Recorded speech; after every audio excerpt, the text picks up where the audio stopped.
കൊച്ചിയിലേക്കാണ് ഇന്നലെ വന്ന ഞെട്ടിപ്പിക്കുന്ന കടവന്ത്രയിൽ ഭിന്നശേഷിക്കാരനെ ഹോട്ടൽ മുറിയിലേക്ക് പിടിച്ചു വരുത്തി മർദ്ദിച്ചു. എന്ത് ഭിന്നശേഷിക്കാരനെ ഹോട്ടൽ മുറിയിലേക്ക് പിടിച്ചു വരുത്തി മർദ്ദിച്ച കേസിലെ പ്രതികളെ കസ്റ്റഡിയിൽ വാങ്ങി കൂടുതൽ ചോദ്യം ചെയ്യാൻ പോലീസ് നീക്കം. യുവാവ് അതിക്രൂരമായ മർദ്ദനമാണ് നേരിട്ടതെന്ന് വ്യക്തമാക്കുന്ന ദൃശ്യങ്ങൾ പ്രതികൾ. ഇപ്പോൾ ഈ പരിപാടി ഒന്നും കഴിഞ്ഞിട്ടില്ല. ഇതേപോലെ എന്താ പറയുക, ഭിന്നശേഷിക്കാരും പിന്നെ അതേപോലെ തന്നെ ദളിതര് അങ്ങനത്തെ ആൾക്കാരെല്ലാം ടാർഗറ്റ് ചെയ്തിട്ട് ഇങ്ങനെ ആക്രമിക്കുന്നത്. കേരള ലിറ്ററേച്ചറും പിന്നെ അതേപോലെ തന്നെ എന്താ പറയാ വലിയ രീതിയിൽ സാക്ഷരത ഉണ്ട് എന്ന് പറയും. പക്ഷെ ഇങ്ങനത്തെ കുറെ ഇടയ്ക്ക് പുഴുക്കുത്തുകളായിട്ട് ഓരോന്ന് വരും. നമുക്ക് അപമാനമായിട്ട് എന്താ ചെയ്തത് ഇവരോ ഈ പെണ്ണോ? എടാ ഈ പെണ്ണിനെ ഞാൻ അടുത്ത് കുറെ റീല് കണ്ടിട്ടുണ്ട്. അതായത് എന്താ പറയാ, നമുക്ക് പെണ്ണിനെ നോക്കുന്നുണ്ട് എന്ന് പറഞ്ഞിട്ട് പെണ്ണിനെ കാണിക്കുന്ന സമയത്ത് ഇവളെ റീല്. ഇത് പ്രതിയായിട്ടുള്ള പെണ്ണാണോ?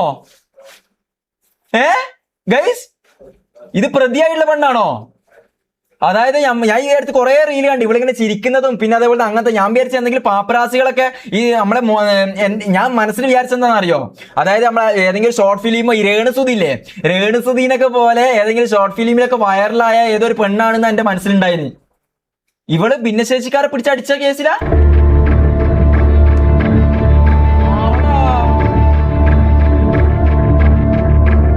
ഈ പെണ്ണ് ഇങ്ങനെ ചിരിക്കുന്ന കണ്ട് നമ്മൾ വിചാരിച്ച റീൽ, ഇങ്ങനത്തെ കുറെ റീല്, അതുമല്ല ആൾക്കാര് പിന്നെ ഇങ്ങനെ കുറെ ആൾക്കാർ ഇതേപോലത്തെ ഇതെടുത്തിട്ട് ക്ലിപ്പ് ഇട്ടിട്ട് കണ്ടന്റ് ആക്കുകയും ചെയ്തു.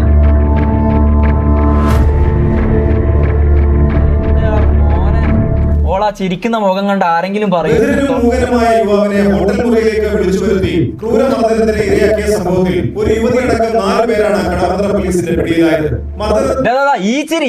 ഈ ചിരിയാണ് ആണുങ്ങളെ വീഴ്ത്തുന്ന. ഉമ്മ ചോദിക്കും, മോനെ നിനക്ക് കല്യാണം കഴിക്കാൻ ഏതാ പെണ്ണ് വേണ്ടത്? അപ്പതാ ഈ പെണ്ണ് മതി വേണ്ടത് ഈ ചിരി കാണിച്ചു. ഇത് ഒരു ഇതാല്ലേ, ഒരു ചെക്കൻ ഭിന്നശേഷിക്കാരനെ പിടിച്ച് അടിച്ച പെണ്ണ. തെളിവുകൾ പ്രതികളുടെ ഫോണിൽ നിന്നാണ് പോലീസിന് കിട്ടിയത്. ആക്രമണത്തിന് നേതൃത്വം നൽകിയത് വടക്കൻ സ്വദേശിനിയായ സഫീന ഷുക്കൂർ ആണെന്ന് നേതൃത്വം നൽകിയത് ഷഫീന എന്നാ പെണ്ണിന്റെ പേര്. എടാ അതിന്റെ ഇടയിലില്ലേ ഈ പെണ്ണിന്റെ തന്നെ വേറെ ഞാൻ കുറെ റീൽ കണ്ടീനെ. ഈ പെണ്ണെന്തോ ട്രാൻസ് ആണെന്നും പിന്നെ അതേപോലെ തന്നെ 2 മക്കളെ ഇതാണ് എന്നെല്ലാം കണ്ടീനെ. അതൊക്കെ ഫേക്ക് ആയിട്ടില്ലേ?